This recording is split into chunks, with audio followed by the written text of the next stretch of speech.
Yamato versus the Yonko commanders, who win and why.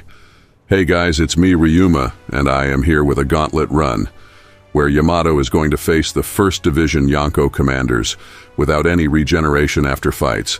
I will try to make it quick, so let's get straight into scaling. The first character is Katakuri. Now, if you have been following my channel, you'd know I don't mention Katakuri much in my videos.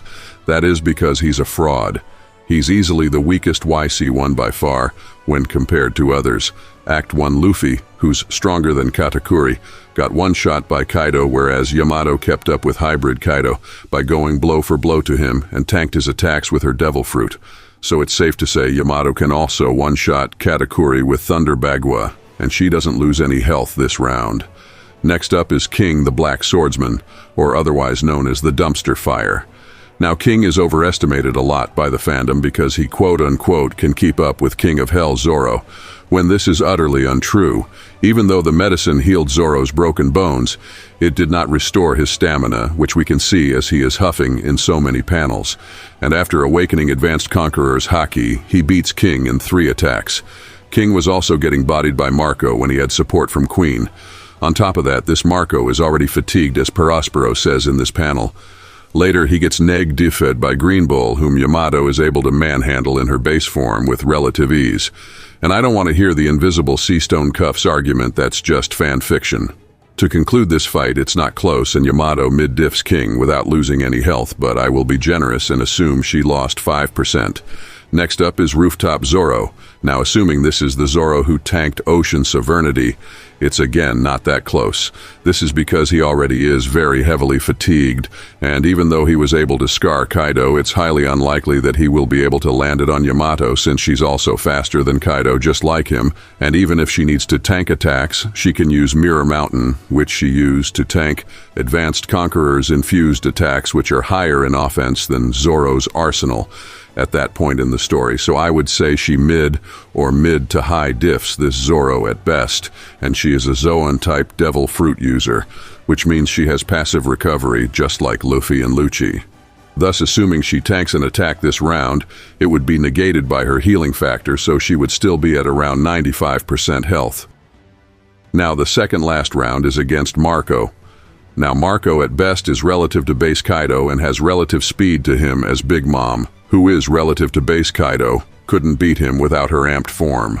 We clearly know Yamato is faster than base Kaido, as she can keep up with hybrid Kaido, and she possessed good enough offense to hurt Marco due to her Advanced Conqueror's Haki. However, Marco has exceptional regeneration, which we don't exactly know how it works, up against Advanced Conqueror's Haki, as we have only seen it work against Devil Fruit attacks. The one instance we did see his regeneration fail was against Garp in Marineford. Now, this proves that in fact Haki can hurt Marco significantly, as he had a bandage on his head after Marineford. Besides, Advanced Conquerors has higher offense than base armament Haki, which Garp used. So again, Yamato wins this at mid difficulty or mid to high difficulty.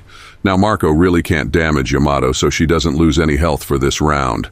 Now, the final round is against Old Rayleigh.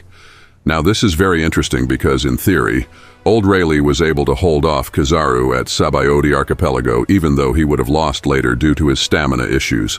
However, he didn't use Advanced Conqueror's Haki in this fight against Kizaru. Some people make the argument that Kizaru was holding back, but Rayleigh states he won't let Kizaru get past him.